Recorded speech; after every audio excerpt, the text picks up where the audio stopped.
먼저 프란치스코 교황님이 여러 책들을 또는 문서들을 반포하셨습니다. 먼저 그걸 좀 보는 게 좋겠습니다. 이게 회칙과 교황 권고라는 이름으로 이렇게 반포를 하셨는데요. 회칙으로 보면 다음으로 넘어가도 되겠습니다. 회칙은 3개를 지금까지 내셨습니다. 신앙의 빛 2013년에요. 즉위하시고 얼마 안 돼서 반포하셨습니다. 이거는 주제가 하느님 사랑이라고 할 수 있겠습니다. 우리 신앙에 대한 것이요. 뭐 이렇게 딱 구분하기는 어렵죠, 사실. 그렇지만 뭐 말하자면 그렇다는 것입니다. 또 2015년에 찬미 받으소서라는 회칙도 내셨습니다. 이제 이거는 자연사랑, 피조물에 대한 것이죠. 찬미 받으소서. 그 다음에 이번에 나온 것이 모든 형제들입니다. 이웃사랑에 대한 것인데요. 이것을 회칙이라고 하고 그 외에 다른 문서들도 많이 반포를 하셨는데 이거는 교황 권고더라고요. 다시 확인해 보니까. 그래서 우리에게 기쁨을 주었던 2013년의 문서 복음의 기쁨 아주 많은 사람들에게 쉽게 다가가고 그리스도교를 새롭게 발견하게끔 도와줬죠. 그 다음에 2016년에 그 부부의 사랑 또 그것을 주제로 해서 사랑의 기쁨이라는 교황 권고를 내셨습니다. 그리고 그 뒤에 기뻐하고 즐거워하여라. 현대 사회에서의 성덕에 대한 것, 거룩함이 뭔가에 대한 당신의 그 생각들을 정리해서 반포하셨습니다. 그리고 그리스도는 살아계십니다. 2019년 이건 이제 청년들을 주제로 한 신호들을 개최하신 다음에 그것을 정리해서 교황 권고라는 제목으로 이렇게 반포를 하신 겁니다. 그리고 작년에 사랑하는 아마존에 관한 그 주교 신호들을 개최하지 않았습니까? 그때 이제 그 결과들을 모아서 이렇게 교황 권고로 내셨습니다. 벌써 그러니까 8개의 문서, 혹시 또 더 있는데 제가 빠뜨리는지는 모르겠습니다만은 주요 문서들이 이렇게 많이 나왔습니다. 지금 8년째인가요? 1년에 하나씩은 내시는 것 같아요. 저는 책을 그렇게 못 쓰는데 교황님은 그렇게 바쁘신데도 아마 다 직접 당신이 쓰지는 않으실 것 같아요. 이렇게 그래도 당신 사상을 담아야 되니까 최종적으로 점검하시고 승인을 하시고 그렇게 해서 이 책이 나왔다고 생각합니다. 교황님들의 그 문서를 뭐라고 그럴까요? 등급별로 분류하는 그런 표현들이 있어요. 방금 말씀드렸지만 회칙이 있고요. 그 다음에 교황 교서는 뭐 특별한 경우에 뭘 이렇게 반포하시는 걸 말합니다. 이게 이제 법적인 성격을 갖게 된다고 그래요. 그 다음에 교황 권고가 그 아래 단계고요. 그리고 담화, 연설, 뭐 이런 어디에 방문을 하셔가지고 담화를 하든지 또는 연설을 하시든지 그렇죠. 그런 차이가 있습니다. 회칙이라고 하면 가장 폭넓은 거죠. 보편교회를 향해서 반포하시는 겁니다. 그리스도의 가르침을 오늘의 사회윤리적 문제에 비추어서 해석하고 적용하는 원리는 뭔가, 그 방안은 뭔가 이런 것들을 제시하시는 겁니다. 그 다음에 교황 권고는 목자요 스승으로서 교회 진로를 제시하시는 건데요. 방금 말씀드린 대로 세계 주교 신호도 후속 조치로 반포하는 경우들이 대부분입니다. 자, 이제 본격적으로 우리의 그 주제인 모든 형제들을 살펴보겠습니다. 먼저 핵심 사상이 뭔가? 원래 제목은요, 좀 긴데요. 형제애와 사회적 우애에 관한 교황 회칙입니다.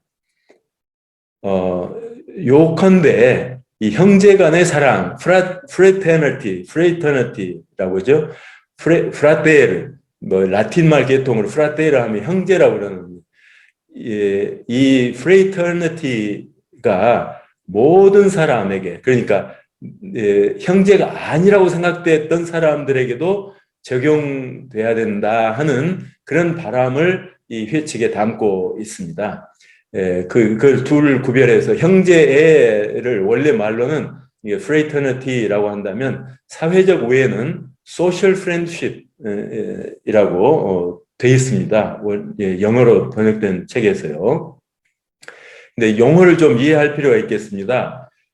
이 말이 우리말로는 비슷할 것 같은데 라고 혼용하기가 쉬운데요.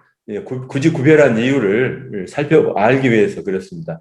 프레이터니티는 처음 이때 쓰는 표현이 불란서 혁명 1789인가요? 불란서 혁명 때 자유평등 박애를 모토로 혁명이 일어나지 않았습니까? 자유평등은 우리가 늘 자주 쓰고 있습니다만은 세 번째 박애라고 그때는 해석을 했었습니다. 박애. 그런데 사실은 박애라는 표현보다는 이렇게 형제 간의 사랑이라고 해야 더 정확하다는 겁니다. 근데 사실은 혁명 구호로 쓰였었기 때문에 뭐라 그럴까요? 동지, 동료, 뭐 이렇게 약간 겁나는 그런 분위기에서 쓰던 표현이기 때문에 불란서 혁명이 끝나고 나서는 차츰 안 쓰게 됐답니다. 그리고 그 대신에 조금 약한 솔리데리티, 연대라고 번역을 하죠. 이 연대라는 단어를 많이 썼답니다. 그래서 이 회칙에서는 솔리데리티라는 표현이 22번 나오고 프레이터니티는 44번, 약 2배 정도 나온답니다. 그러니까 교황님께서 프레이터니티, 형제 간의 그 사랑, 내 몸같이 내 이웃을 사랑하라 이렇게 예수님 말씀하셨는데요. 내 몸같이라고 할 때 그런 의미로 내 형제들을 대하듯이 다른 사람들을 대하라 라고 친구들을 형제처럼 대하라 라고 말씀하시고 싶어 하시는 것 같아요. 그래서 2017년 교황님께서 어느 그 연설 때 하신 말씀요. 살펴볼 필요가 있습니다. 연대라는 것은 솔리데리티는 불평등한 사람을 평등하게 해주는 것이다 라고 한다면 형제 프레이터니티는 평등한 사람들이 서로 다른 사람들이라는 것을 인정해 주는 것, 확인해 주는 것이라는 것. 그러니까 뭐가 더 인간적이에요? 인격적이에요? 연대라고 하면 사회복지 차원에서 해결할 수 있는 문제일 수 있겠죠. 근데 형제에는 사회복지만으로는 안 되는 겁니다. 개별적인 차이점을 존중하고 그렇게 해야 되는 그런 과제인 것이죠. 이 프라텔리 투티는 결국 나는 누구의 형제가 되어주고 있는가를 묻게 하는 그런 회칙이라고 할 수 있습니다. 이게 핵심입니다. 나는 누군가의 형제가 되고 있는가. 전체적인 그 맥락을 한번 보고 부분적으로 살펴보겠습니다. 먼저 전체 개요는요, 내용이 좀 많습니다. 제가 이렇게 보여드리면 볼 수 있을까요? 보입니까? 이게 안 보이죠? 전체 화면을 보고 있기 때문에 지금 안 보이실 텐데요. 페이지로 보면 우리 200페이지입니다. 203페이지네요. 그래서 이제 제법 큰 책입니다. 여러 개의 그 장으로 나뉘어 있는데요. 먼저 좀 닫힌 세상의 그림자, 어두운 면입니다. 그 다음에 여기에서는 전쟁, 싸움, 갈등, 외로움, 왕따, 감염병 확산, 코로나19죠. 이런 것들로 해서 어두운 가운데 어두운 그런 상황들을 묘사를 하고 있습니다. 막 뒤죽박죽 돼 있네요. 제가 급히 이걸 파워포인트를 만드는 바람에 그렇게 됐습니다. 그리고 희망의 빛도 제시합니다. 이따가 좀 살펴보겠습니다. 그 다음에 2부에서는 길 위에 이방인입니다. 번호가 2인데 3이 먼저 와 있습니다. 제가 뒤죽박죽 됐어요.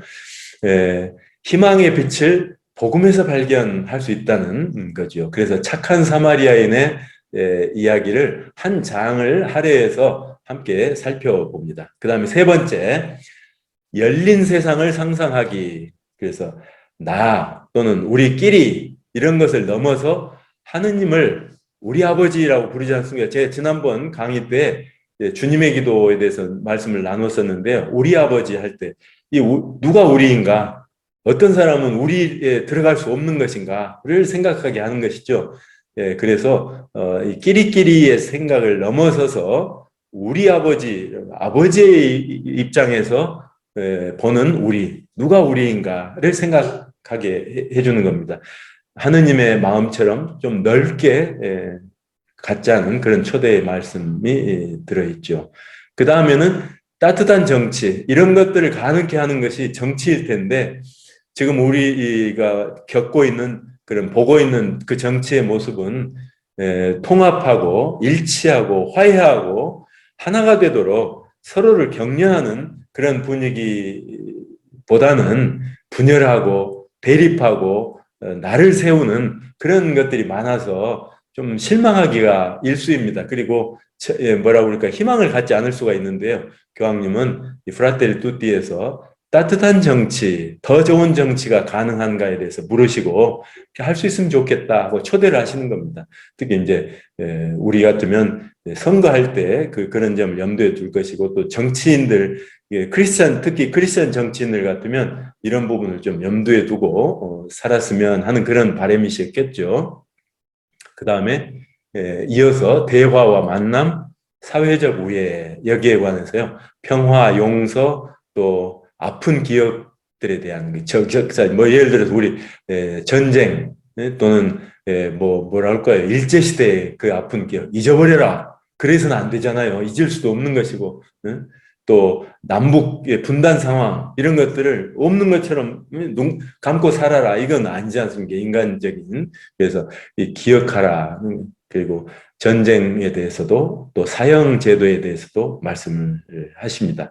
그리고 끝으로 이제 종교, 이웃 종교들과 어떤 이 형제를 증진하기 위해서 우리가 함께 할 수 있는 일이 있을 것이 아니냐, 함께 가자 우리 이 길 하고 초대하시는 그런 내용입니다. 예, 그래서 이제 전체를 봤는데요. 또 한 가지 저술 동기랄까요? 이 글이 시작된 그 동기나 영감을 어디에서 얻으셨는가, 이것에 대해서 말씀하시기 때문에 이걸 이야기하고 들어가는 게 좋겠습니다.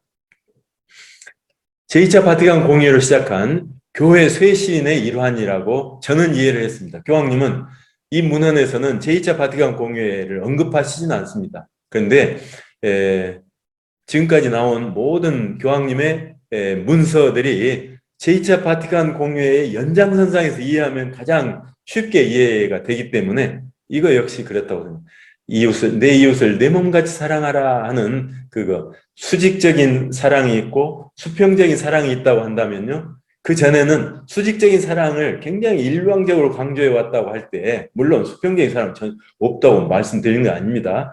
강조점의 차이를 말씀드리려고 하는 겁니다. 이제 교회에서 전체적으로 바티칸 공의회 이후에는 수평적인 사랑, 그래서 수평적인 사랑을 통해서 수직적인 사랑이 완성된다 하는 것을 강조하시죠. 이것이 이 글 프라텔리 투띠는 이것의 뭐라고 그럴까요, 완결판에 해당된다고 저는 생각을 해봤습니다. 그리고 영감을 어디서 받았는가, 그 책 내용에 보면 4번에서 이 회칙은 프란치스코 성인에게서 영감을 받았습니다. 재밌죠?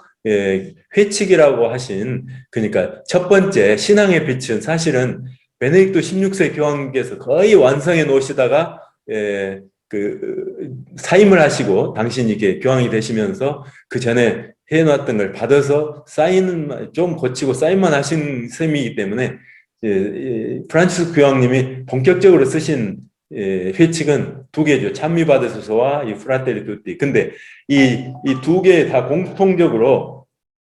공통적인 점은 프란치스코 성인에게서 영감을 받아서 쓰셨다는 겁니다. 참 재미있기도 하죠. 당신 그 교황명을 프란치스코라고 따신 데에서 그것과 일맥상통하는 일이라고 생각이 됩니다.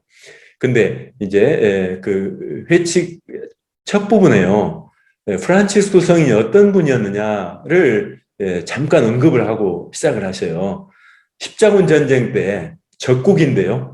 적국의 종교 지도자인 술탄을 만나러 갑니다. 근데 이슬람은 아시다시피 이제 정교 일치의 국가였지 않습니까? 그러니까 종교와 정치가 하나였던 거예요. 그러니까 진짜 적이죠. 적의 지도자인 그분을 만나러 간 겁니다. 가서 싸우자. 누가 옳은가 보자. 그것이 아니라요. 논쟁과 다툼을 벌이지 않고 하느님을 위해서 모든 사람에게 순종해야 된다. 이런 태도로 가셨다는 겁니다. 그래서 눈에 보이는 자기 형제를 사랑하지 않는 사람이 보이지 않는 하느님을 사랑할 수는 없는 것입니다 하고 요한 1서에 나온 이 말씀을 몸소 실천하셨다 하는 겁니다. 이렇게 원수까지 사랑하라 하는 예수님 말씀을 프란치스코 성인은 액면 그대로 실천하신 거죠. 애누리 없이. 그런데 교황님의 그 재위 기간 지금 8년인가요? 9년째인가요? 2013년부터니까 만 8년, 9년째 들어가셨을 겁니다. 이 교도권을 관통하는 주제가 바로 경계 없는 형제라는 겁니다. 그래서 그 전에 나온 회칙 또는 교황 권고 중에 그 관계되는 부분들을 보면요. 세상을 가정처럼 만드는 일이 가정의 임무다 이렇게 말씀을 하셨어요. 사랑의 기쁨에서요. 또 기뻐하고 즐거워하라에서는요. 뭐라고 하시냐면요. 하느님의 얼굴은 수많은 다른 모습에 반영되어서 나타납니다. 특히 가장 작은 이들, 약한 이들, 힘없는 이들, 궁핍한 이들 가운데 반영됩니다. 그러니까 그 비유가 적당한지 모르겠습니다만은 월인 천강지곡이라는 걸 이제 고등학교 때 배웠었는데요. 달이 하늘에 이렇게 떠 있는데 1000개의 강에 그 달빛이 반사된 달의 모습이 반사된 월인 천강지곡 그러니까 달이 1000개의 강에 이렇게 찍혀서 반사된다. 그러니까 그런 것처럼 하느님의 얼굴은 하나이지만 모든 사람들의 그 모습, 특히 약한 사람들의 그 모습을 통해서 우리에게 당신 얼굴을 보여주신다. 이런 말씀이시거든요. 이것이 기뻐하고 즐거워하여라에 나옵니다. 그러니까 현대의 그 거룩함에 대해서 말씀하시면서요. 이 거룩함은 어떤 고정된 것, 폐쇄된 것이 아니라 일상 안에서 마주칠 수 있는 것이다. 그런 말씀을 하시는 겁니다. 또 그리스도는 살아계십니다. 청년들에게 들려주시는 말씀에서는요. 고통받는 우리 형제 자매들 안에서 뵙게 되는 그분을 향해서 달려갑시다. 이렇게 초대를 하세요. 고통받는 형제 자매들 안에서 당신 얼굴을 볼 수 있다는 그런 말씀을 하십니다. 또 찬미 받으소서에서는요. 프란치스코 성인 이야기를 하시면서요. 아무리 작은 피조물이라도 성인은 누이요 형제라고 불렀다. 이렇게 상기시켜 주셔요. 그래서 이 형제라고 하는 교황님께서 이야기하는 형제라고 하는 것은 너는 형제, 저기는 비형제 이것이 아니라는 거죠. 경계가 없는 그런 형제였습니다. 하느님의 보시기에 그러시지 않겠습니까? 하늘에 계신 우리 아버지하고 하느님을 아버지라고 우리가 고백하는데요. 나의 아버지가 아니라 우리 아버지라고 합니다. 근데 그때 하느님이 너는 아니야 라고 배제하는 그런 사람이 있을까요? 바로 그런 관점에서 말씀을 하신 겁니다. 저는 또 율가복음에서요. 우리가 한 마리 잃어버린 양 이야기가 나오지 않습니까? 99마리 양이 여기 있는데 잃어버린 한 마리를 향해서 나아가요. 오늘날 이런 이야기 하면 좀 기능적이랄까요? 효율성을 따지는 사람들은 약간 비판하고 비아냥거리는 태도를 취하기도 하더라고요. 99마리를 잘 길러서 이렇게 하는 것이 낫지. 다치면 어떠느냐. 잃어버린 한 마리 양을 찾으러 갔다가 또 99마리가 또 도둑이 들어서 이렇게 하면 어쩌냐. 이런 식으로 염려들 많이 하시더라고요. 근데, 그런 면에서 정말 가장 불행에 빠져 있는 그 한 마리 양을 찾아 나서시는 목자의 마음이라고 할 수 있겠습니다. 이 형제를 끝자리에 있는 사람에까지 확장하는 그런 철학, 사상이 바탕에 깔려 있습니다. 그리고 더 나아가서 프란치스코 성인이 그렇게 하신 것처럼 태양과 바다와 달 또 다 바람 이름까지도 누님 태양, 형님인 태양과 누님인 달 이렇게 하시지 않습니까? 그게 확장하시는 것이 이 프라텔리 투티의 영감의 원천이 된 것이라는 겁니다. 거기에다가 이제 코로나19도 말씀을 하셔요. 이걸 쓰는 동안 코로나19가 발생했다. 그래서 우리가 서로 원하건 원하지 않건 연결되어 있다는 것을 알게 되었다. 그러나 막상 이 코로나19를 퇴치하려고 하는 국가 간의 노력들을 보니까 공동으로 작업하는 데는 굉장히 무력하다는 것을 알게 됐다. 그래서 당신이 이 코로나19를 통해서 하느님께 기도하고 싶으신 것은 하느님이 마침내 더 이상 남들이 아니라 우리만 있게 해 주십시오. 더 이상 이 지구에 남이라고 할 수 있는 그런 사람들이 존재하지 않게 모두가 우리가 될 수 있도록 해 주십시오 하고 코로나19라는 비극적인 상황을 통해서 그거라도 배웠으면 하고 고백하시는 그런 대목이 있습니다. 자, 1장에 들어가 보겠습니다. 닫힌 세상의 어두운 그림자입니다. 여기에서는 보편적 형제에 장애되는 요소들이 뭔가, 비호감을 보이는 그런 현상들이 뭔가, 또 반면에 하느님은 세상을 어떻게 보시는가, 이거를 이렇게 생각하게 합니다. 이제 교황님께서 예수회원 출신이시지 않습니까? 그래서 영신수련에 보면 103번부터 105번에 삼위일체 하느님께서 이 지상을 내려다보시는 그런 관상 주제가 나옵니다. 세상을 이렇게 보아하니 정말 당신이 창조하실 때와는 너무 멀어져 있어요. 그래서 그 창조의 원동력을 회복하시기 위해서는, 그래서 창조의 생명력을 다시 불어넣게 하기 위해서는 뭔가 당신 편에서 손을 써야 된다 하는데 성자 예수님께서 저를 보내주십시오 이렇게 말씀하시는 그런 내용이거든요. 그래서 하늘 위에서 저 위에서 지상을 내려다보시는 삼위일체 하느님의 마음을 이렇게 상상 속에서 생각해 보게 하는 그런 장입니다. 먼저는 정치에 대한 것인데요. 좀 긍정적인 면도 있겠지만 그러나 부정적인 면이 더 크게 이렇게 다뤄지고 있습니다. 민주주의, 자유, 정의, 일치 이런 거대 담론들 있지 않습니까? 이런 것들은 이미 온전한 의미를 잃어간다는 겁니다. 그리고 역사의식도 희박해지고 비판적인 사고도 예전 같지 않고요. 정의를 위한 투쟁은 때로는 비웃음거리가 되기도 하고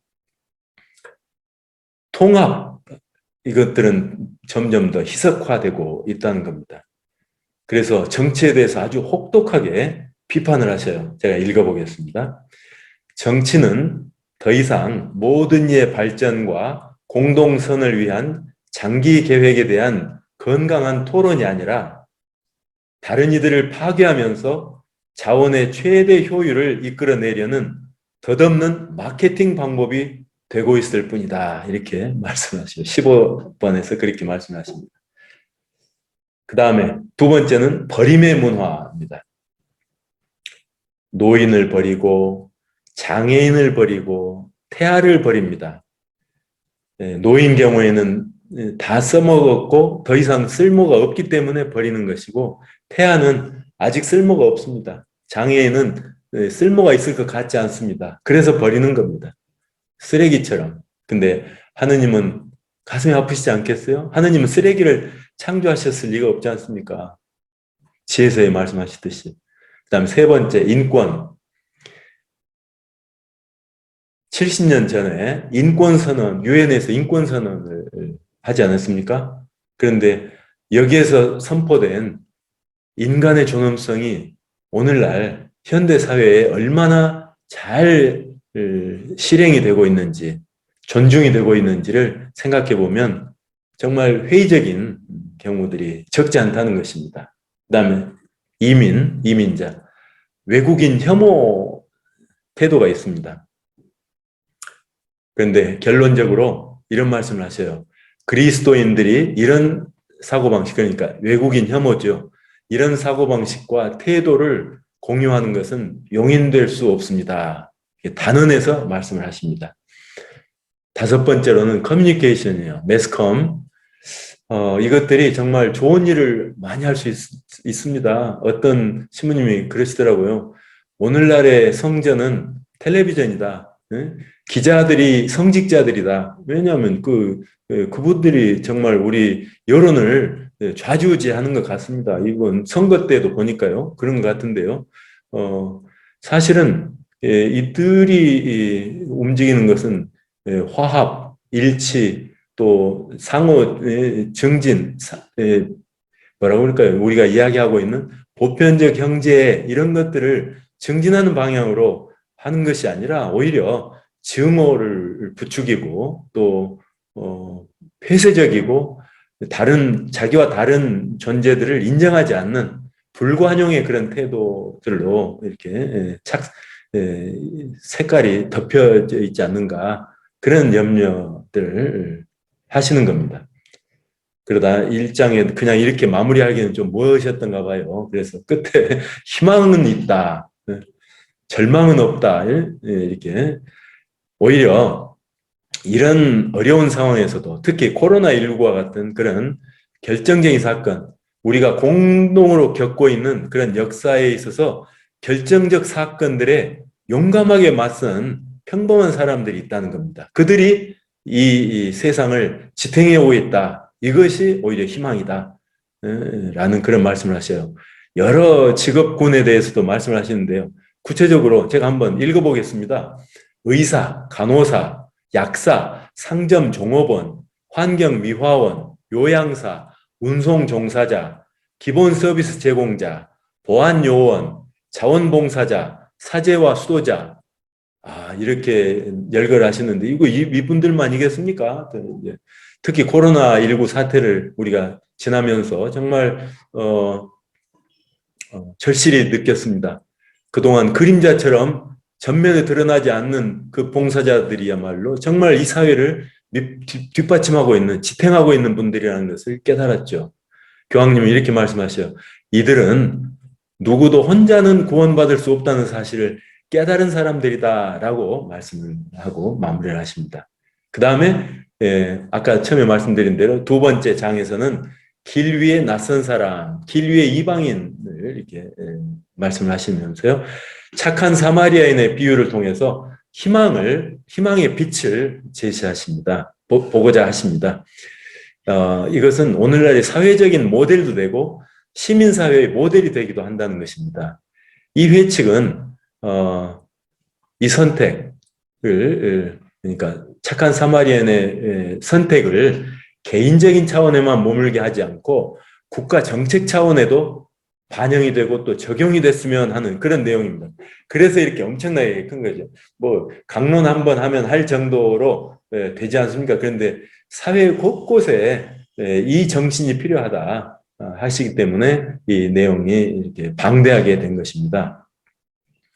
다시 말해서요. 길에 쓰러져 있는 이 부상자를 포용하느냐 배척하느냐 이것은 경제적인 프로젝트, 정치적인 또 사회적인 종교적인 프로젝트들의 과제가 돼야 되기 때문에 중요한 것이죠.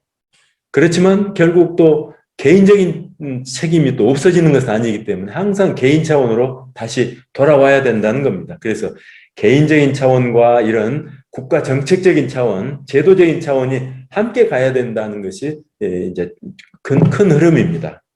그 다음에는 이제 환대하는 세상을 생각하고 만들기, 포용적인 시각이죠. 그러니까 이 착한 사마리아인의 이야기를 구체적으로 사회 곳곳에 적용을 해 가시는 겁니다. 먼저 자기 자신을 넘어서서 저쪽으로 나아가는 겁니다. 그래야만 구원이 되죠. 아까 평범한 사람들 이야기를 했습니다마는 인간은 누구도 혼자서는 구원될 수가 없다는 겁니다. 사람은 그 누구도 자기 몸을 스스로 들 수가 없지 않습니까? 내가 누군가에 들어줘야 됩니다. 그리고 나는 다른 사람이 들어줘야 됩니다.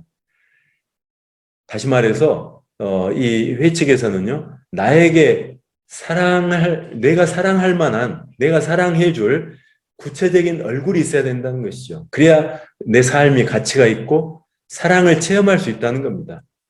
그리고 내 사랑이 육화될 수 있다는 것입니다. 그래서 이 사랑이야말로 유대 관계를 만들어낸다는 그런 말씀을 하십니다. 저편으로 나아가는 것, 내 안에 머물지 않고 나아가는 것, 그리고 다른 사람을 맞아주는 것, 이 환대, 이것이 형제와 사회적 오해를 이어주는 끈입니다. 내 어머니, 내 누이를 대하듯이 여성들을 대하는 겁니다. 서로를 보살피는 이런 보편적 친교의 세상을 향해서 나아가자는 그런 말씀을 하십니다. 그런데 실질적으로는 이것이 참 어려운 것 같아요. 저희 아버지, 예, 좀 이런 이야기 해도 되겠죠? 저희 아버지는 이제 돌아가신 지가 10년이 넘었는데요. 말년에 가족만 찾으셨어요. 어머니는 그로부터 한 5년 전에 돌아가셨거든요. 예, 가족들면서. 근데 가족들도 뭐 약간 지치기도 하고, 그런데 어쨌든요. 그러나 저는 다른 이유에서가 아니라 정말 예, 순수한 마음으로요. 수녀님들이 하시는 양로원으로 모시고 싶었어요.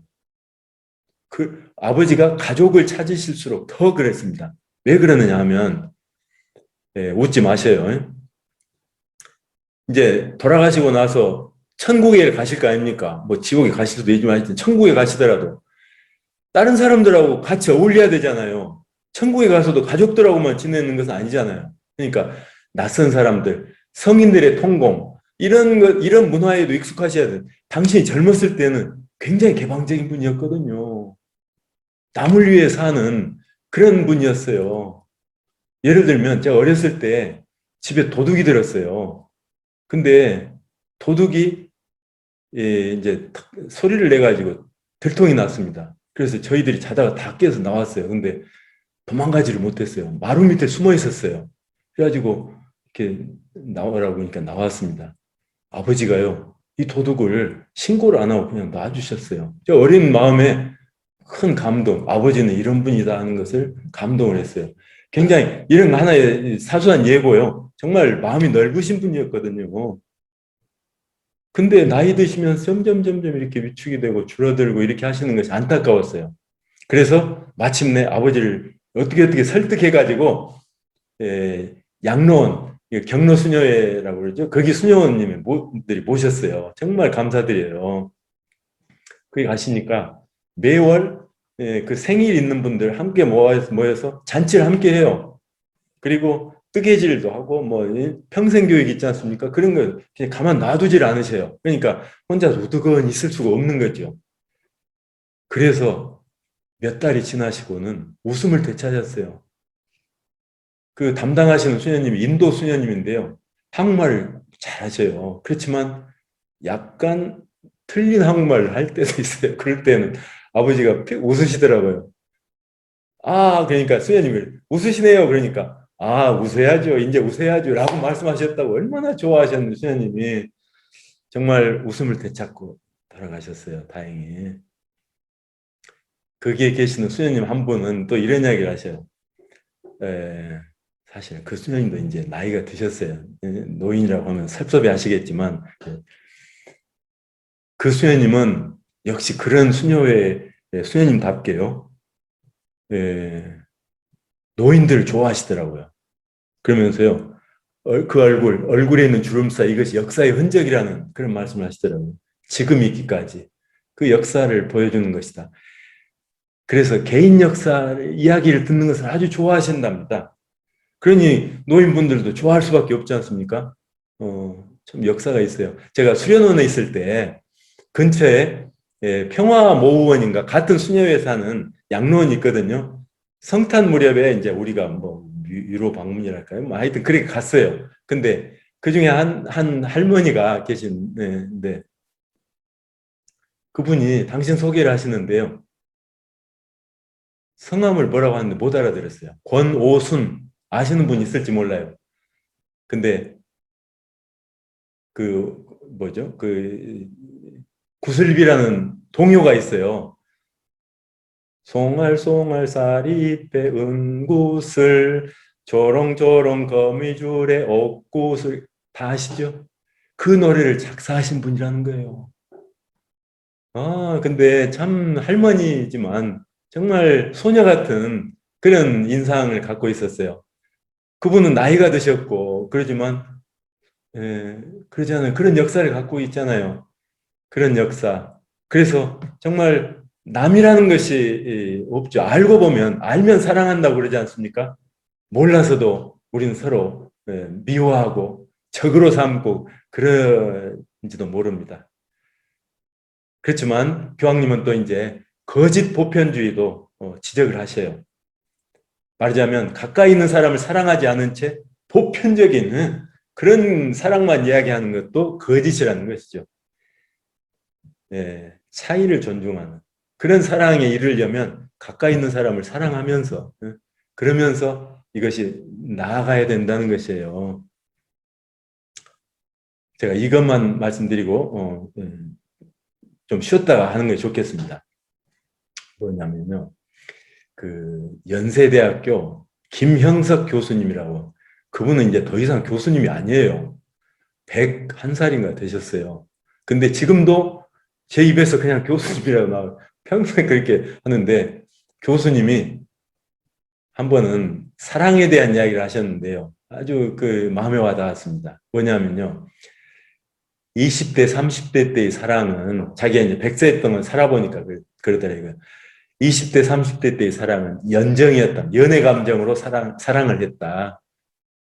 50이 넘고 보니까 인간적인 사랑을, 인간애를 갖게 돼. 그러니까 뭐라고 책임감 있게 가족을 이렇게 부양하고 부인을 사랑하려고 노력하고 이렇게 책임감 있게 사랑을 하게 됐다는 것입니다. 70이 넘으니까요. 뭐라고 해야 될까? 인류애로 사랑을 했다. 그 말이 무슨 말이냐면요. 부인이 말년 한 7년 정도 파킨슨병인가 뭐 그런 것에 이렇게 걸리셔가지고 활동을 제대로 못 하셨답니다. 근데 그분을 뒷바라지 해주셨대요. 그러니까 주변에 있는 사람들이 아이고 힘들지 않으세요? 라고 위로의 말도 건네고 했는데요. 당신 대답은 그랬답니다. 아이고 힘들다뇨. 내 부인이 아니라 이웃 사람이 이런다 해도 내가 도와줘야 되지 않겠습니까? 이런 상황이라면. 근데 부인이 오죽합니까? 라고 대답을 하셨다는 거예요. 그러니까 그분 말씀 들으면서 참 마음이 따뜻해졌어요. 부부의 사랑이라는 것도 자기만을 아는, 말하자면 자기만을 아는 건 아니죠. 연애 감정으로 사랑하다가 책임감을 갖고 이렇게 다른 사람을 지켜주는 그런 아버지다운 그런 사랑으로 하다가 나중에는 그 아버지의 사랑이 울타리를 넘어서 이웃에까지 또 만민의 사랑에까지 넘쳐나가는 그런 사랑. 그러니까 단절적인 것이 아니라 연속적이라는 걸 보여줘서 참 희망적이었다고 생각합니다. 그래서 이제 형제 첫째 시간 제가 말씀드린 내용을 정리해서 보면 밑에 나오죠.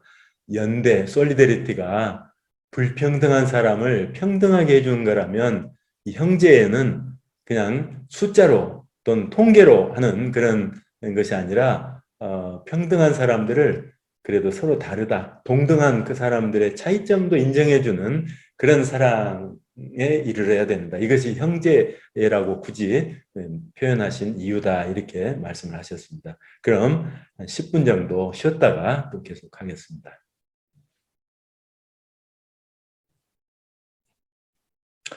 네, 둘째 시간에는 이어서 볼 텐데요. 이제는 온 세상의 열린 마음으로 주제를 이렇게 삼으셨습니다. 형제의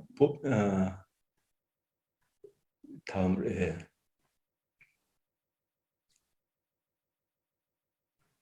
다음으로 해야겠습니다. 네, 예.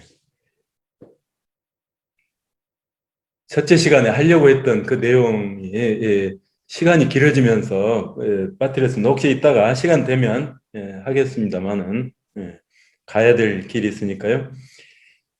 교황님은 이제 형제가 추상적인 것으로 그치지 않고 구체적인 것이 되게 하기 위해서 필요한 자세, 태도가 뭔가에 대해서 좀 구체적으로 말씀하십니다. 첫 번째, 이민에 대해서 다루시는데요. 이민은 네 가지 단어, 그러니까 동사죠. 맞이한다, 보호한다, 촉진한다, 그리고 통합한다. 이걸로 나아가면 된다는 그런 말씀을 하십니다. 예, 사실 환경이 바뀌고 또 낯선 곳에 가서는 누구나 다 이상하죠. 처음에는 이상하죠. 그런데 어느 정도 적응이 되고 자기다워질 수 있게 된다면, 자기 목소리를 낼 수 있게 된다면 그 다음에는 그 지역에 있는 사람들에게도 선물이 될 수가 있다는 겁니다. 얼마 전에 유명해진 그 영화 미나리라는 영화를 제가 봤는데요. 참 아시아인들은 잊혀진 존재, 그냥 있으나마나한 그런 존재로 오랫동안 살아왔다고 들었습니다. 그런데 아시아 사람들 얼마나 좋은 점이 많습니까? 미국이란 사회를 이렇게 좀 풍요롭게 해줄 수도 있지 않겠습니까? 이제 앞으로 너무 세지 않도록 조심하겠습니다만은 이 영화를 또 하나 들고 싶네요. 몇 년 전에 제가 그 미국의 우리 예수회에서 맡아서 하는 본당들이 있습니다. 교포 사목이죠. 그 본당에 갔는데요. 저는 교포 사목에 대해서 1세대나 2세대가 지나고 나면 그 다음 세대들은 다 통합이 되고 따로 모여서 미사 드릴 필요가 없다라고 생각을 했었습니다. 그러니까 일시적이고 잠정적인 것이라고 생각을 했었습니다. 그런데 거기 계신 분들이 그렇지 않다는 말씀을 해주셨는데 제가 설득을 당했어요. 그래서 우리 신부님들 더 파견하기도 하고 그랬는데 뭐냐면요. 60년대, 70년대에는 용광로 이론이라고 하더라고요. 그 미국이란 사회가 거대한 용광로와 같다. 그래서 여러 민족들이 뒤섞여서 미국이라는 하나의 문화 안에 한 단일 속성을 가진 시민이 탄생한다. 이렇게 생각을 했더랍니다. 그런데 이제 30년, 40년, 50년 이렇게 지나면서 새삼 알게 된 것, 깨닫게 된 것은요. 사실은 그것이 아니라 각 그 민족들이 고유하게 그 민족답게 그 문화를 간직하고 살려가면서 함께 어우러져 살 때 정말로 다채로운 사회에 풍요로운 문화를 꾸려간다, 갈 수 있다. 이것을 깨달았대요. 그래서 요새는 샐러드 이론이라고 그런답니다. 샐러드 아시죠? 여러 가지 뭐 당근도 있고 오이도 있고 뭐 이렇게 해서 그것들에다가 다음 이제 공통점 뭐냐? 그 소스가 공통이죠. 그 소스 덕분에 비슷한 맛이 나는데 원래의 그 고유한 맛들을 간직할 때 샐러드의 그 다채로운 맛을 낼 수가 있다는 그런 이야기여서 한국 사람들이라고 해서 무조건 미국 사회에 다른 통합 그것도 쉽지도 않고요. 통합이 되는 것이 목표가 돼서는 안 된다. 한국 사람이면서 미국에 사는 한국 사람이 될 때 오히려 미국 사회에 기여할 수 있다. 이런 이야기가 생각이 나고 그랬습니다. 미나리란 영화는요. 안 보신 분들 한번 보시면 좋겠습니다. 제가 그 영화는 별것이 없어요. 뭐 무대장 지른 것도 좀 그런 것 같고 뭐 블록버스터가 아니에요. 근데 제법 울었어요. 저는 이민 체험이 없습니다. 그런데도 불구하고 저의 아버지 생각이 나고 저의 할머니 어렸을 때 할머니 손에 컸거든요. 할머니 생각도 나고 인간의 어떤 근본적인 가족을 건드리는 가족의 그 체험들을 되살려주는 그런 부분들이 있는 것 같더라고요. 하여튼 그래서 이민이 사실은 성가신 존재가 아니라 선물로 될 수 있는 거예요. 그런 이야기들을 이렇게 하십니다.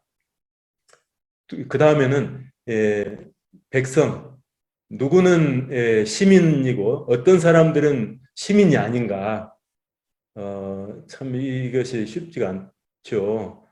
저는 이제 뭐 그 법적인 개념이 앞서는 사람이라 사실 이런 교황님의 말씀도 천주교 사제로서 이렇게 받아들여야 마땅하지만 제가 그동안 자라온 것, 또 배워온 것이 굉장히 틀을 지우는 그런 문화였기 때문에 그럴 겁니다. 어려움이 조금 있는 부분인 건 사실입니다. 그렇지만 이상적인 그런 걸 생각해 볼 때 이렇게 되면 좋겠다 하는 생각은 공감을 합니다. 뭐냐면요, 제가 천주교 신자가 되고 나서 학교에서 배운 또 다른 논리요. 그러니까 사회동포 사상, 모든 사람들이 인종, 뭐 성별의 차이, 계급의 차이 이런 거 없이 정말 형제 자매로 함께 어우러져 살고 그럴 수 있다면 얼마나 좋겠는가. 하느님 나라는 그럴 것이다 이런 생각을 하면서 참 좋아했어요. 그리고 제가 이제 예수회 같은 이런 수도에 국제 수도에 와서 사는 것은 더 그렇지 않습니까? 제가 언제 또 한국에 있지만 또 외국에 나가서 또는 외국 사람들을 위해 봉사해야 될지도 모르죠. 근데 이 외국 또는 뭐 본국 이런 개념 자체가 참 좀 그렇다는 것이죠. 어제 무슨 이야기를 하면서 그런 형제들하고 그런 나눔을 한 적이 있는데요. 우리 예수회가 시작할 때 이제 베네치아에서 초기 동료들 10명이 이냐시오와 함께 9명이 만나거든요. 근데 이 9명이 파리에 있다가 베네치아로 걸어서 가요. 당시에는 교통수단이 발달하지 않아서 그랬겠죠. 근데 당시에는 불란스하고 스페인이 전쟁을 하던 때랍니다. 근데 이 9명 중에는 5명이 스페인 사람이고 2사람이 불란스 사람이에요. 그 나라들끼리는 싸워도 예수회라는 것은 하나인 거죠. 한 형제인 거죠. 그런데 착안을 해서요. 돌아가신 우리 니콜라스 신부님, 총장 신부님이죠. 한번 그런 질문을 하셨어요. 우리의 국적은 어디냐? 당신은 한국 사람, 일본 사람, 프랑스 사람 이렇게 하는데 진정한 국적은 어디냐? 이렇게 물어보셨어요. 우리 크리스찬들의 국적은 어디라야 될까요? 어디라고 생각하세요? 초기에 그 교부들의 문헌을 보면 그렇게 나옵니다. 우리의 국적은 하늘나라다, 하느님 나라다. 우리는 이 세상에서는 거류민이다. 잠시 왔다가 가는 사람들이다. 이렇게 말씀을 하시거든요. 정말 그것이 저의 가슴을 울리고 제 생을 바꾸어 놓은 것도 사실이거든요. 그래서 저는 지금도 복음화되어 간다. 또는 복음화되어 갈 필요가 있다라고 저 스스로를 타이릅니다. 어쨌든 백성이다 하는 것은 사실 미국 그렇지 않습니까? 다 이민자의 나라예요. 근데 작년만 해도 트럼프가 대통령 하던 시절에는 누구는 국민이고 누구는 하고 뭐 아시아 사람들 차별하는 그런 것도 혐오 발언도 서슴지 않게 하고 조장도 하고 그러지 않았습니까? 결국 백인들 수가 많으니까 그 백인들 표를 가지고 자기가 대통령 하겠다는 것이었죠. 그래서 그런 증오를 조장하는 문화를 통해서 정권을 유지하려고 하는 그런 것은 좀 지도자로서는 해서는 안 될 일이 아닌가 생각해 봅니다. 그런 인종주의가 아직도 만연해 있는 것이 사실이니까요. 또 언제든지 다시 고개를 들고 이용당할 수 있다는 그런 염려가 있습니다. 그래서 이런 포퓰리즘 노란하지 않도록 우리가 뭐라 그럴까요? 복음적인 자세를 가다듬어야 된다고 생각합니다. 이렇게 사회적으로 우리가 정체성, 한국 사람은 누구냐 이렇게 할 때 우리는 단일 민족이라고 어려서부터 많이 배워왔어요. 근데 뭐 단일 민족이라야만 한국 사람인가요? 이제 전 세계 펼쳐 나가서 어느 형제님이 그러시더라고요. 하여튼 여자면 된다. 외국에 살다 보니까요. 여자면 된다 아들한테 하여튼 결혼을 하면 좋겠고 여자면 된다. 처음에는 검은 사람은 안 된다는 생각도 하고 있었는데 그런 제한도 없앴다고 하는데 하여튼 우리 안에 있는 그런 장벽들 이것들을 허물어갈 필요가 있다고 말씀을 하십니다. 그 다음에 이제 민중운동, 국제기구 이거는 좀 긍정적인 차원에서 이것들을 좀 온 세상을 열린 마음을 갖도록 도와줄 수 있는 것으로 제시를 하십니다. 가난한 사람들이 주인이 되도록 하는 운동, 뭐 물론 타락한 민중운동도 있더라고요. 뭐 그걸 이용해 가지고 이익을 취하려고 하는 사람들도 있으니까요. 근데 뭐 그런 거하고 우리가 뭐 잘 식별을 하고 감안을 해야겠죠. 어쨌든 이런 민중운동을 통해서 가난한 이들을 위한 정부의 정책이 그냥 시혜적인 먹으라 하고 주는 것으로 끝나지 않고 피가 통하게 하는, 그래서 그들을 일으켜 세우는 그런 정책이 되게끔 해주는 그런 역할을 한다 이거죠. 또 국제기구, 특히 유엔 같은 그런 기구는 강대국들이 더 이상 뭐 관심을 안 쓰고 그러기 때문에 기능을 발휘하지 못하는 사례들이 종종 생깁니다만은 보편적 형제를 증진하는 데 도움이 되는 기구들이기 때문에 잘 활용하고 또 그들과 함께 일을 할 수 있으면 좋겠다, 이런 말씀하십니다. 또 이 부분에서 관계되는 끝으로는 최상의 정치는 경제에 종속되지 않는다, 아시죠? 그 전에 어떤 대통령이 그랬습니다.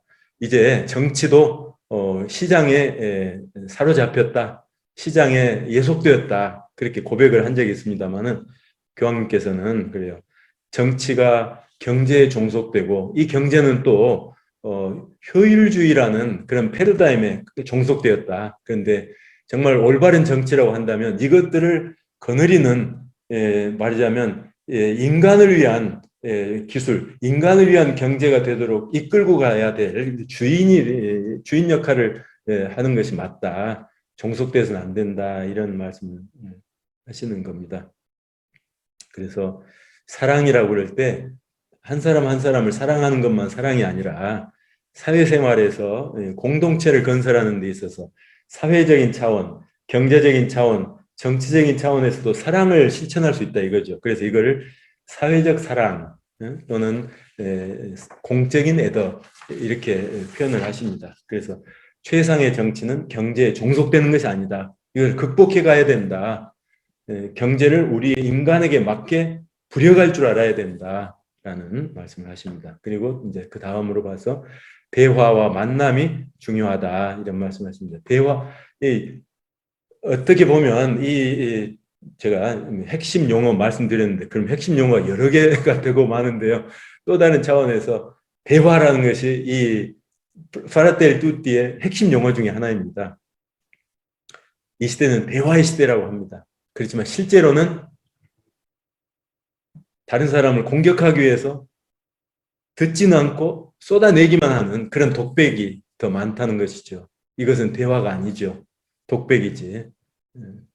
들을 자세가 돼 있어야 된다. 그리고 이제 뒷부분에 가서는요, 갈등과 화해도 이야기하면서 전쟁에 대해서도 말씀을 하셔요. 전쟁은 뭐냐면 우리 가톨릭 교회 교리서에 보면 정의로운 전쟁을 아주 제한적으로, 그러니까 민간인에게 피해가 가서는 안 된다, 올바른 방어적인 성격이 뚜렷해야 된다 하고 몇 가지 제한을 두고 정의로운 전쟁을 인정을 해요. 그런데 교황님은 그런 전쟁은 요새 불가능하다. 왜냐하면 핵무기가 나왔지 않습니까? 그럼 누구는 민간인이고 누구는 군인이고 그래? 사실은 저기 박동호 신부님이 하시는 그 강의에서 들었습니다마는 전쟁에서 죽어가는 사람들 80% 이상이 민간인이라는 거예요. 진짜로 용감하고 씩씩한 군인들은 안 죽는데요. 20%도 안 돼요. 정말로 씩씩한 군인들은 요리조리 잘 피해 다녀요. 무기도 갖고 있고. 실제 전쟁의 피해자들은 민간인이라는 겁니다. 그러니까 정의로운 전쟁은 개념상에 존재할 뿐 실제로는 있을 수가 없다는 것이죠. 그리고 핵무기, 그 가공할 만한 핵무기, 전쟁이 일어나도 이거는 쓰지 않겠다 할 수 있어요? 저쪽에서 쓰면 이쪽도 쓰게 마련이죠. 2차 대전 때 일본 나가사키, 히로시마에 원자폭탄이 떨어졌지만 당시에 일본은 미처 개발을 못했답니다. 개발하고 있었답니다. 만약에 개발됐다고 하면 그냥 항복했겠습니까? 너 죽고 나 죽자 할 수도 있지 않습니까? 그러니까 이 공멸로 나아가는 전쟁 될 수밖에 없기 때문에 오늘날 더 이상 정의로운 전쟁은 있을 수 없다라고 단언을 하십니다. 그리고 사형제도에 대해서도요. 사형제도는 윤리적으로 맞지 않습니다. 뭐냐면요. 이렇게들 이야기해요. 일벌백계 이렇게 혼을 내놔야 이런 나쁜 짓을 안 한다 하는 것이죠. 근데 사형제도 때문에 극악무도한 범죄가 없어졌느냐? 천만에요. 통계적으로 절대 그렇지 않답니다. 그리고 그렇게 해도 형벌의 효과도 없고 또 필요하지도 않는 겁니다. 적절하지도 않고 필요하지도 않다는 그런 겁니다. 그리고 교황님이 이제 더 나아가서 종신형도 사실은 뭐라고 할까요? 감추어진 사형이라고 말씀하시면서 종신형도 없애야 된다. 이렇게까지 말씀을 하세요. 이제 끝으로 동료 말하자면 종교들, 이웃 종교들 종교는 경쟁자가 아니죠. 저도 사실은 이제 천주교 신자가 되고 나서요. 억만인의 신앙이라는 책을 읽고 교리 공부를 하고 그럴 때는요. 이제 뭐 승전주의, 승리주의 이런 데 좀 빠져 있었습니다. 그래가지고 신학교에 들어갈 때만 해도 모든 사람들을 천주교 신자로 만드는 것이 제가 신자가 되는 아니 사제가 되려고 하는 그 목표였어요. 근데 신학교에 들어가서 2차 바티칸 공의의 정신에 대해서 배우면서요. 이게 산산이 부서졌습니다. 어쩌면 거듭났다고 할 수도 있어요. 근데 타 종교, 이웃 종교들이 우리의 경쟁자가 아니라는 겁니다. 제가 오늘 그 주제를 다룰 시간은 없을 것 같아요. 그런데 예를 들어서 최근에 제가 이제 코로나 바이러스와 관련해서 이름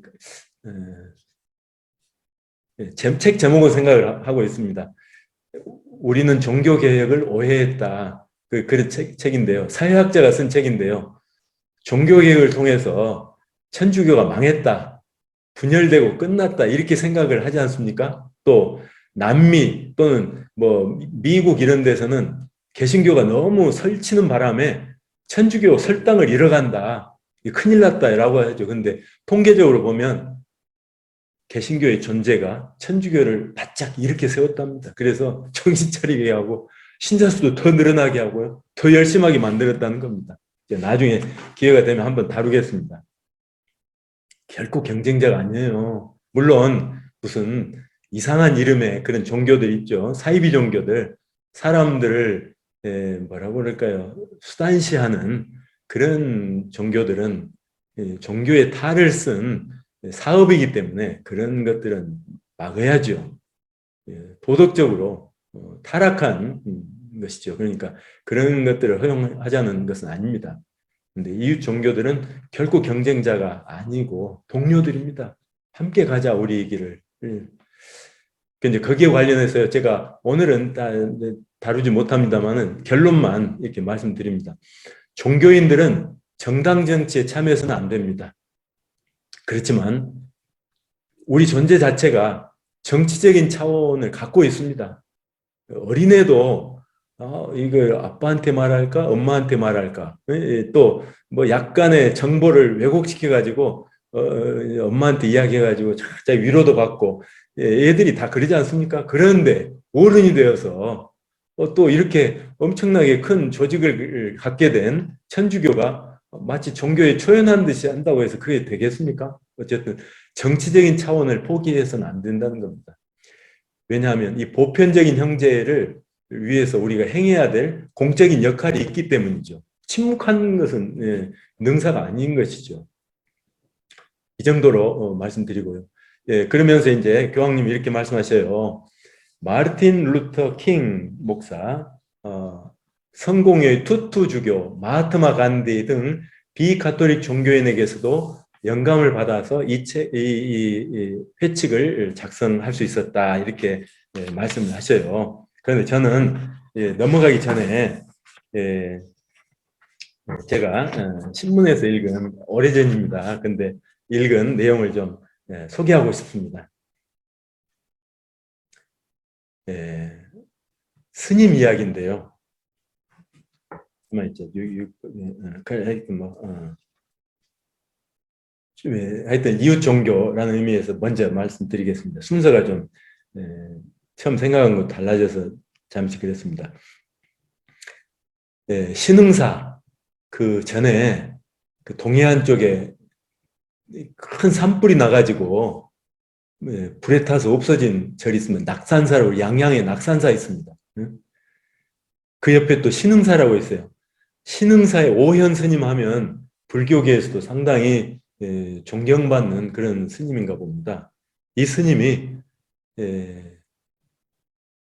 말하자면 뭡니까 동안거 하안거라고 그러죠. 스님들이 1년에 한두 차례씩 모여서 대피정을 하는 때가 있어요. 그때 이제 마무리할 때 말씀을 하신 것이 신문에 났었어요. 교황님이 다녀가신 그 해의 일입니다. 이런 말씀을 하셔요. 화두라는 것이 화두를 가지고 묵상을 하고 그러지 않습니까? 화두에는 활구가 있고 삭구가 있다. 활구는 살아있는 화두라는 거죠. 삭구는 죽어있는 화두. 이것이 있는데 프란치스코 교황님의 화두는 살아있는 화두였다. 살아있는 현재의 문제다. 그런데 우리 선승들이 하고 있는 화두는 1000년 전 중국 선승들이 만들어 놓은 고담이다. 옛날 이야기다. 시간적으로만 해도 1000년의 차이가 난다.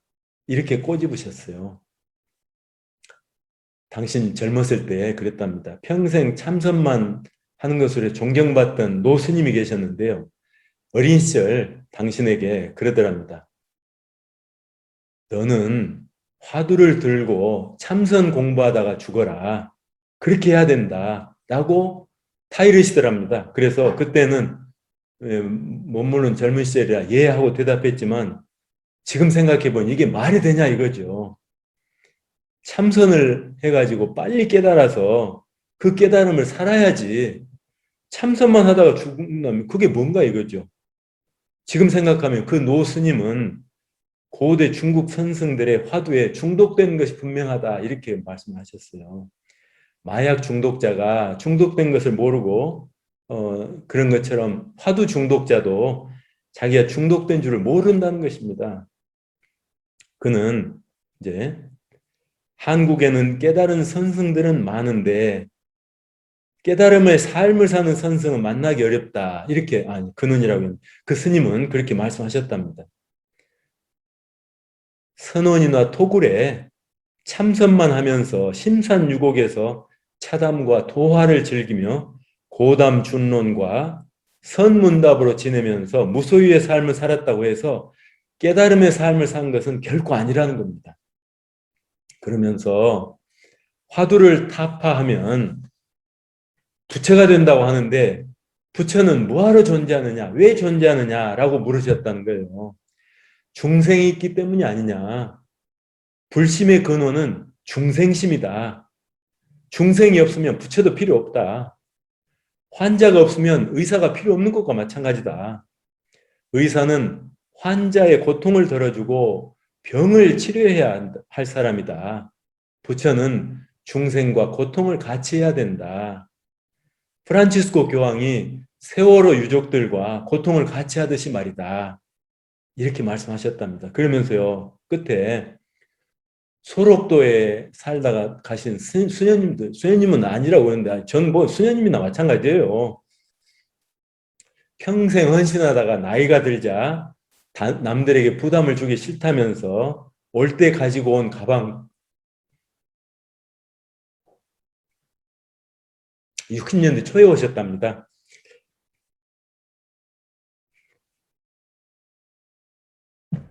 그 가방 그대로 말없이 들고 미안합니다.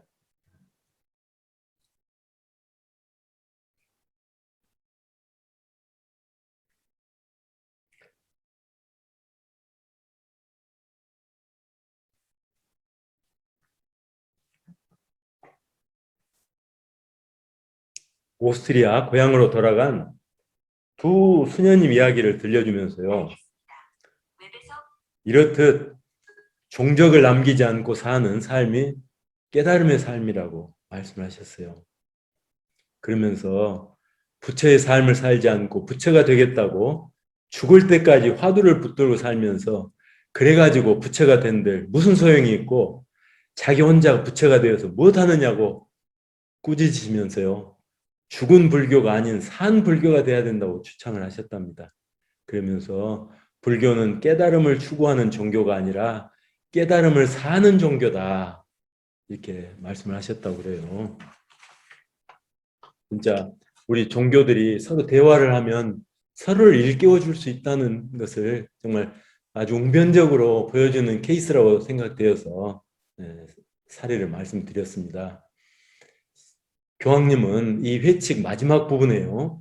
샤를드 푸꼬 이야기를 하셔요. 푸꼬는 이제 복자가 됐습니다. 2005년에 베네딕토 16세 교황님이 복자 품에 올려주셨다고 그래요. 이제 1858년이니까요. 뭐 150년 전 분입니다. 불란서 사람인데요. 불란서의 육사 출신입니다. 육사 있을 때 그 아프리카 튀니지에 가서 뭐 반란군을 제압하는 그쪽에 불란서에 그 식민지들이 좀 많이 있었지 않습니까?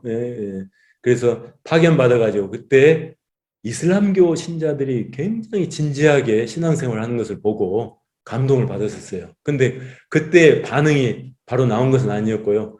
10년 동안 방황을 했답니다. 뭐 방황한 것에 대해서는 뭐 일일이 다 말씀을 드릴 수는 없지만 하여튼 뭐 술, 마약, 뭐 마약은 어떤가 하여튼 하여튼 엄청난 제가 좀 찾아보겠습니다.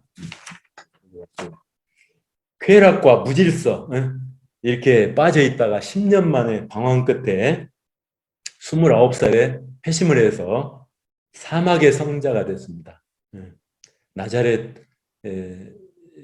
찾아가서 예수님이 정말 보통 사람처럼 아무렇지도 않게 표 안 나게 그렇게 살다가 돌아가셨다는 것을 보고 엄청난 울림이 있었어요. 그래가지고 자기도 예수님처럼 흔적 없이 살다가 죽겠다 해서 사막을 찾아 들어가서 처음에는 트라피스트 수도원에 입회를 했답니다. 트라피스트.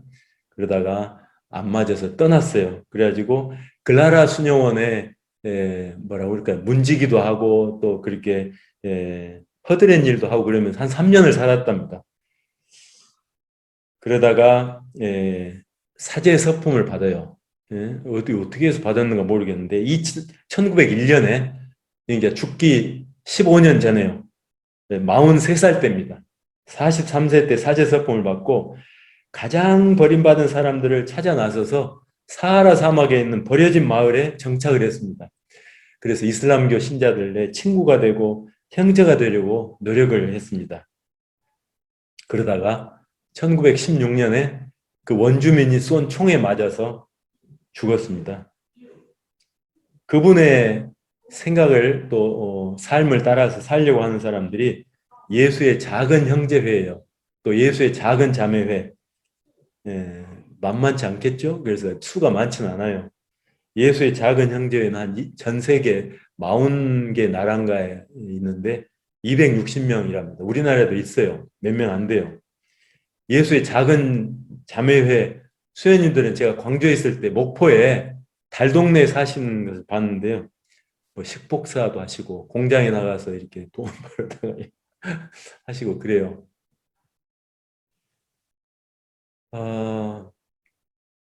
참 그런 분들은 같은 사제 수도자이지만요. 참 존경스러워요. 저는 그분들을 따라가기가 어렵습니다. 네. 우리 교회는 참 풍요로워요. 그런 분들을 위해서도 기도해주고 그분들이 말하자면 프론티어를 개척하고 있어요. 보통 사람들이 잘 안 가는 곳 그곳에 사막만 해도 그렇지 않습니까? 그 사막에 들어가서 하는 것처럼 우리 일상생활에 사막을 계속 찾아 나가는 변경을 넓히고 있는 거죠.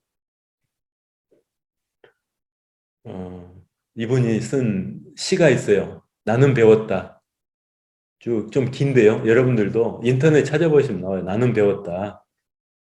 좀 읽어보겠습니다. 앞부분만. 나는 배웠다. 다른 사람들이 나를 사랑하게 만들 수 없다는 것을, 내가 할 수 있는 일은 사랑받을 만한 사람이 되는 것 뿐임을, 사랑은 그의 선택에 달린 일이라는 거, 이걸 깨달았다는 거예요. 이걸 모르고 살고 죽어가는 사람도 참 많을 것 같아요. 내가 늘 사랑으로 했는데 그걸 몰라? 내 사랑을 안 받아줘? 이렇게 화를 내기도 하지 않습니까? 저도 뭐 예외가 아닌데요. 그런 사랑도 있는가 하면 정말 어, 기다려주는 사랑이요. 아무도 몰라주지만 사랑을 실천하다가 죽는 사람도 있어요. 이제 좀 하려고 하는데 시간이 좀 되네요. 괜찮네요. 그래서 제가 아까 이렇게 하려고 했던 것도 좀 말씀을 드리고 이렇게 해보려고 합니다. 괜찮겠죠? 예, 예. 하려고 했던 건 뭐냐면요. 예, 음, 어, 홍보도 하고요. 또 제가 이 강의 준비를 하면서 에, 제목이 에, 재물을 나누는 것은 공산주의가 아니라 순수한 그리스도교다 하는 교황님의 말씀이 딱 이렇게 떴길래 들어가 봤어요. 그랬더니 엊그저께 주일이 부활 제2주일입니다. 그래서 자비주일 아닙니까? 그 자비주일 강론에 이렇게 올라왔더라고요. 그래서 쭉 읽어보니까 역시 교황님은 달라요. 저도 이제 그 주일 강론을 썼어요. 그래가지고 이제 아는 분들하고 나눴는데요. 저는 그 강론 내용이 주로 상처를 통해서 보아라, 나다 이렇게 하시지 않습니까? 그래서 그 상처를 보는 것을 가지고 빗대어서 강론을 썼거든요. 제가 쓴 강론 잠깐 좀 나눠보겠습니다. 생략 많이 하고요. 근데 제가 아는 친구가 카톡에 올려준 글을 인용을 했었어요. 뭐냐면 40대 남편과 10대 여학생이 사랑에 빠진 이야기예요. 남편이 참 수상한 행동을 많이 하길래 그래서 뒤쫓아가다가 부인이 마침내 불륜 현장을 목격하게 됐습니다. 그런데 부인의 행동이 뜻밖의 너무도 침착했다는 거예요. 그래서 그러면서 남편에게 그냥 집에 가자 이렇게 했더랍니다. 그러니까 어린 여학생이 그 부인에게 따지듯이 물었다는 거예요. 난 당신의 남편을 사랑해요.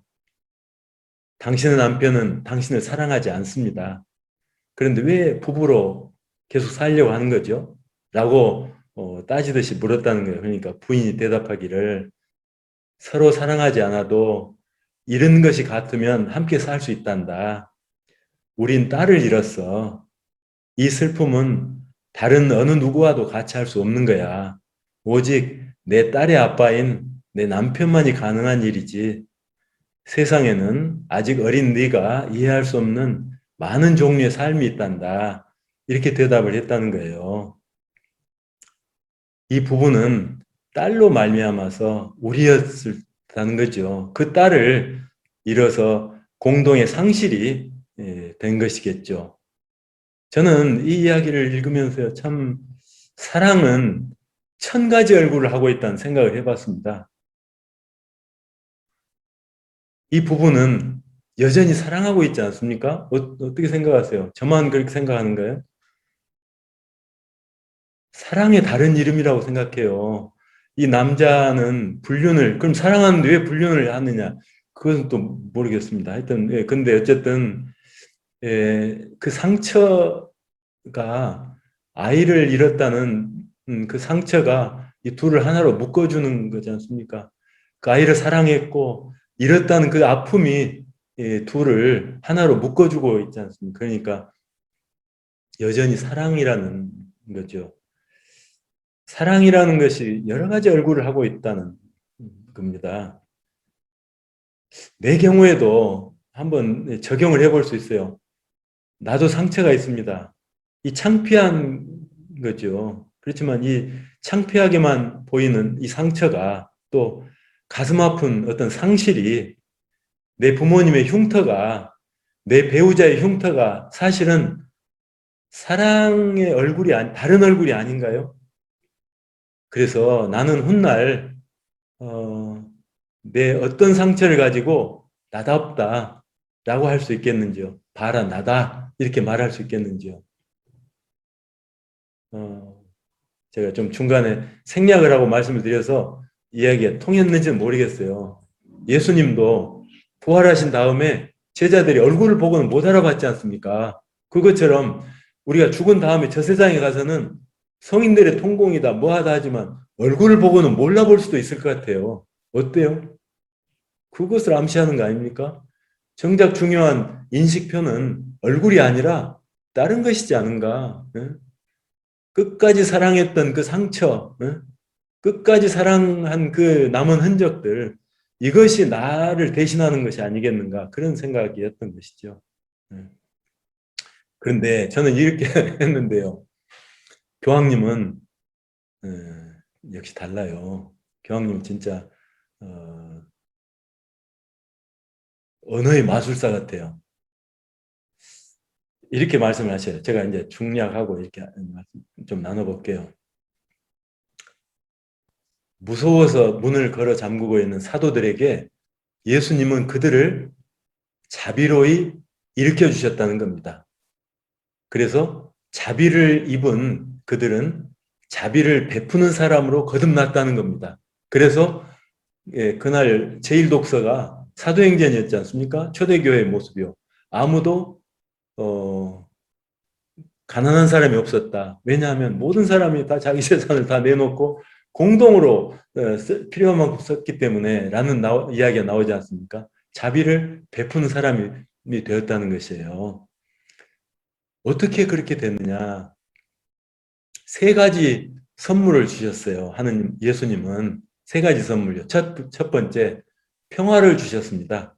둘째는 성령을 주셨습니다. 그러지 않습니까? 성령을 받아라 하시지 않습니까? 평화가 너희와 함께 하고, 그 다음에 세 번째는 상처를 통해서.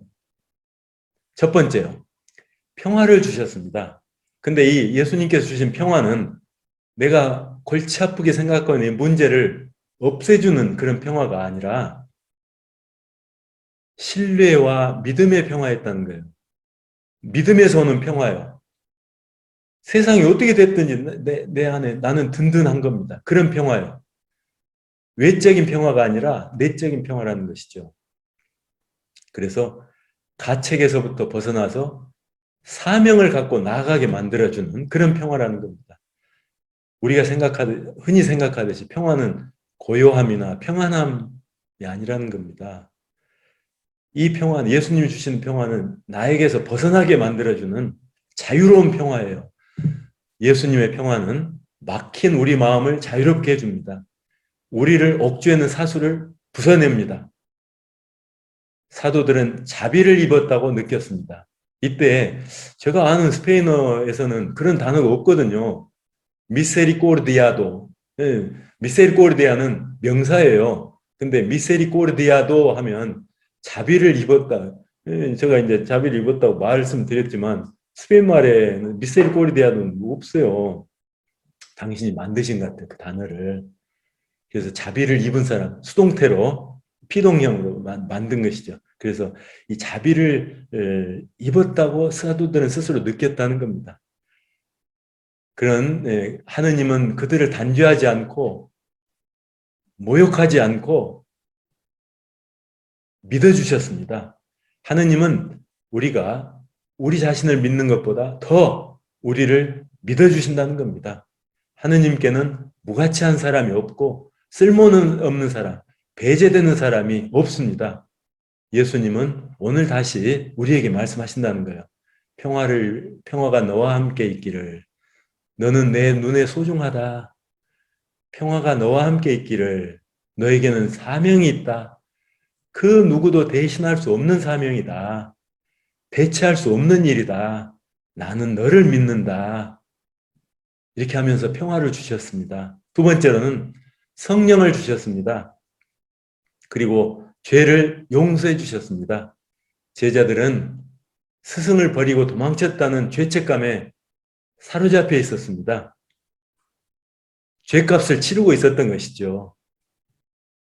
이 죄책감은 오직 하느님만이 지워내시고 없애실 수 있습니다. 그분의 자비로 우리의 깊은 비참한 상태에서 빠져나갈 수 있게 해주십니다.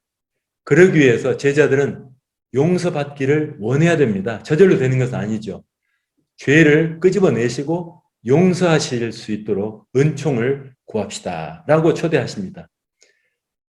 고해성사의 중심에는 우리 죄가 아니라 하느님의 자비가 자리 잡고 있다는 것을 우리가 알아야 된답니다.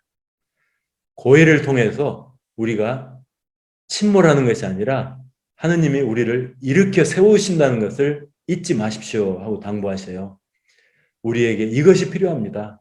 당연히 필요하죠. 아이들이 넘어질 때마다 아빠가 이렇게 세워줘야 하듯이 우리도 자주 넘어지기 때문입니다.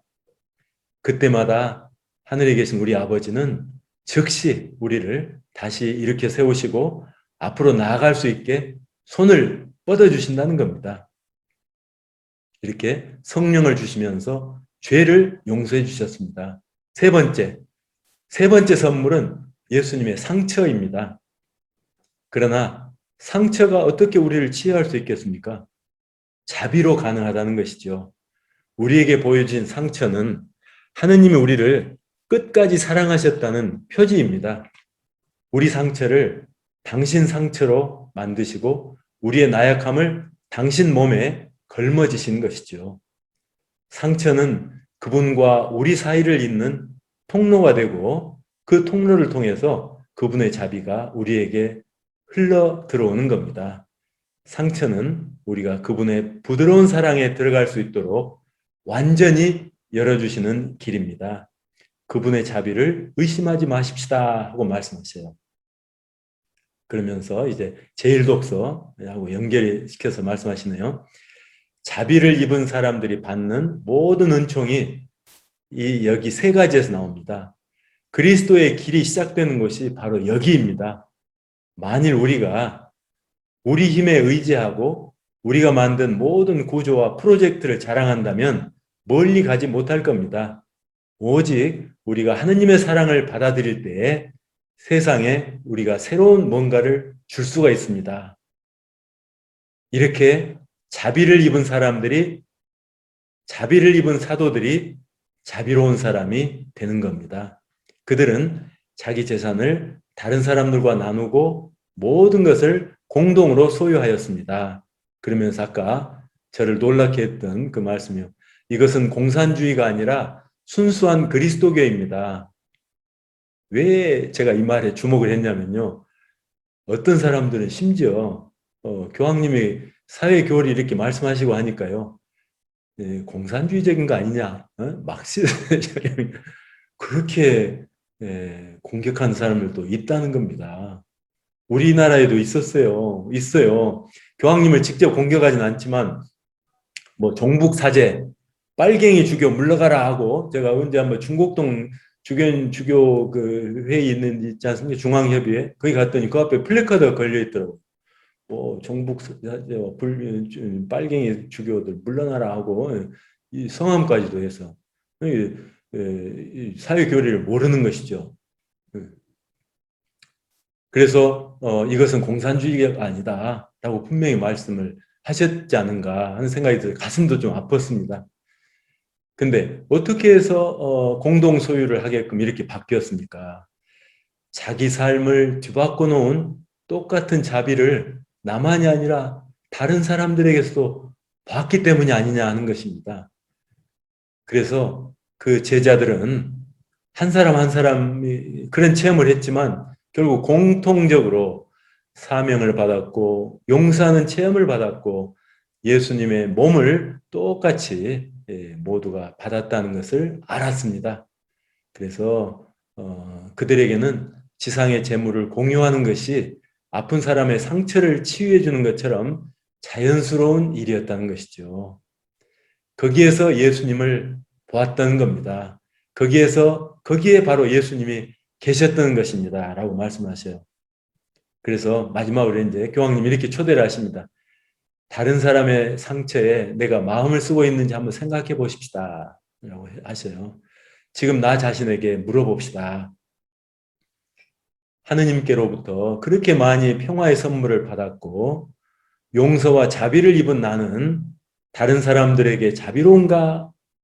또 그렇게 많이 예수님의 몸을 받아먹은 나는 가난한 사람들에게 먹을 것을 주기 위해서 무엇을 하고 있는가? 이렇게 물어보자고 초대하세요. 무심하게 지나치지 맙시다. 받기만 하고 주지 않는 신앙, 선물을 받고 주지 않는 미지근한 신앙을 살지 맙시다. 우리는 자비를 입은 사람들이니 자비로운 사람이 됩시다. 왜냐하면 만일 사랑이 우리에게서 끝난다면 신앙은 열매를 맺지 못하고 내 안에서 말라버리는 겁니다. 다른 사람들이 없이는 신앙은 육화되지 못합니다. 자비의 실천이 없이는 죽고 맙니다. 신앙이 죽고 맙니다. 그러면서요, 자비로우신 예수님의 평화와 용서, 그리고 상처로 우리는 부활할 수 있게 됐습니다. 그래서 자비의 증인으로 변화되는 은총을 구하십시다. 그렇게 할 때에만 신앙은 살아있는 겁니다. 그렇게 할 때에만 자비의 복음인 하느님의 기쁜 소식을 선포할 수 있습니다. 이것이 교황님의 이번 주 강론 말씀이었어요. 저는 그래서 거저먹기식으로 그냥 교황님 강론을 전달하는 것으로 해서 큰 일을 했다는 생각이 듭니다. 이제 좀 오늘 강의를 전체를 마무리를 해보겠습니다. 제가 준비를 하면서 그 평화방송에서요, 12월 달부터 1월 달에 걸쳐서 매주 이 뭐죠? 모든 형제들에게라는 책이 나오기 전에 대담 방송을 했더라고요. 8회에 걸쳐서 박동원 신부님과 등등 몇 분이 나와서 대담을 하는데요. 꼼꼼하게 이렇게 꼬집어서 또 그 배경되는 설명까지도 잘 해주셔서 참 도움이 됐습니다. 제목은 모두가 형제이지 않더냐 하는 제목으로 방송이 계속 이어졌었습니다. 요새 유튜브 들어가셔서요, 모두가 형제이지 않더냐 쳐보시면 다 나옵니다. 그러니까 한번 틈틈이 한번 보세요. 참 도움이 됐습니다. 그리고 또 한 가지 홍보를 하고 싶은데요. 제가 처음에 말씀드린 바와 같이 교황님의 회칙을 각 교우분들이 직접 읽으시라고 하는 것은 너무 어려운 주문이 되고 말았습니다. 사실 제가 읽고 한참 멍했습니다. 저하고 해당 사항이 없는 이야기도, 다른 나라 이야기도 많고 그렇기 때문에, 그래서 이걸 간추려서 곱새겨서 씹어서 이렇게 나눠줘야 될 그런 필요가 있다고 생각을 하는데요. 그런 일을 함께 해주는 것이 있습니다. 치빌타 카톨리카라는 우리 교회 잡지가 있는데요. 이 잡지는 원래는 로마에서 세상이 참 어지러울 때 19세기 중엽 1850년대에 이태리 예수회에서 시작을 했습니다. 그래서 복음의 눈으로 현재의 문제를 읽어내는, 독해하는 그런 목적으로 잡지를 만들었습니다. 2주에 한 번씩 내는데요. 이것이 170년 동안 이어져 왔어요. 아주 놀라운 일입니다. 우리는 거기에 숟가락을 잠깐 얹었습니다. 어떤 시기에는 2017년부터요. 그 중에 모든 걸 아티클을 번역하고 막 그럴 시간 없으니까 지나간 호에서 한 달에 3개씩을 번역해가지고 올렸습니다. 우리 예수의 홈페이지를 통해서요. 우리 예수의 홈페이지, 한국 예수에 쳐보시면요. 뜨죠. 그러면 그 밑에 보면 치빌타 카톨리카라고 이콘이 있거든요. 이콘 거기를 클릭하시면 떠요. 그러면 이제 보면 지금까지 약 160개 정도의 아티클이 번역이 된 것이 다 올라와 있어요. 제가 오늘 설명드린 것도 사실은 거기에 힌트를 받아서 했어요. 아주 도움이 많이 됐거든요. 그래서 여러분들도 이렇게 들어가 보시면 참 얻는 것이 많을 겁니다. 명실공히 가톨릭적인 그 정신을 우리가 배우려면 보편교회와 호흡을 같이 해야 되지 않습니까? 아니면 우리는 뭐 개신교나 뭐가 다르겠어요? 우리만 생각한다면. 그러니까 저는 그것을 제가 맡아서 하고 있어요. 이냐쇼 영성연구소에서 맡아서 하기 때문에 제가 이제 거기 가서 일을 하면서 다시 맡게 됐는데요. 쭉 그동안 번역해서 낸 것들, 또 이태리어본, 또 영어본도 있습니다. 영어본도 우리하고 같은 때 시작을 했거든요. 그때 이렇게 뭐 영어는 더 많이 나와요. 더 많이 번역을 해. 같은 서구어끼리는 번역하기 훨씬 나아요. 그래서 올라와 있는데 그걸 쭉 보면서 야, 진짜 문명 비판의 잡지다. 그래서 깨달았어요. 제가 갖고 있는 사제로서의 소명의식 중에 하나가 문명 비판입니다. 복음의 시각으로 오늘날의 세상, 그러니까 뭡니까? 우리는 자본주의자가 아닙니다. 공산주의자도 아닙니다.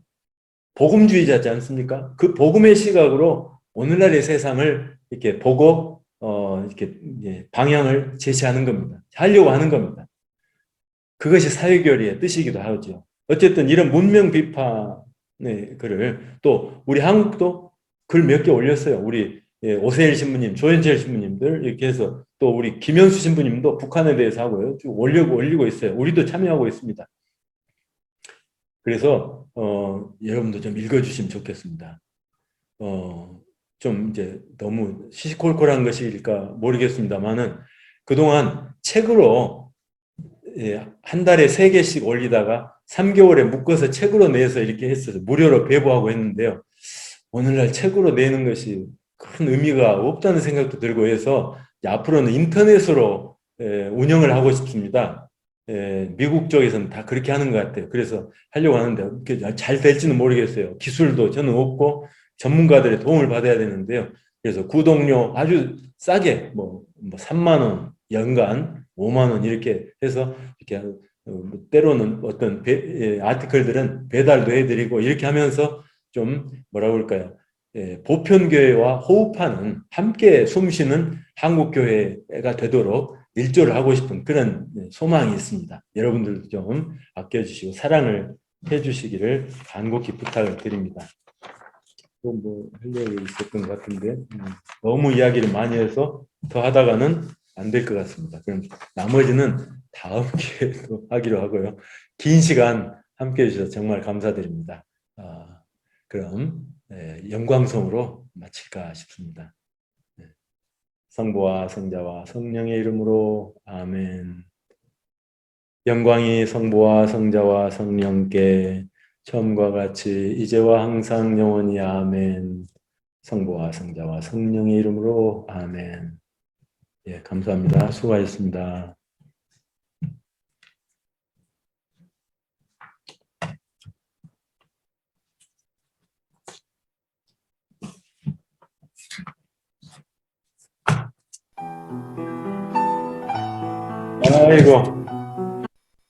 아이고, 수고했습니다.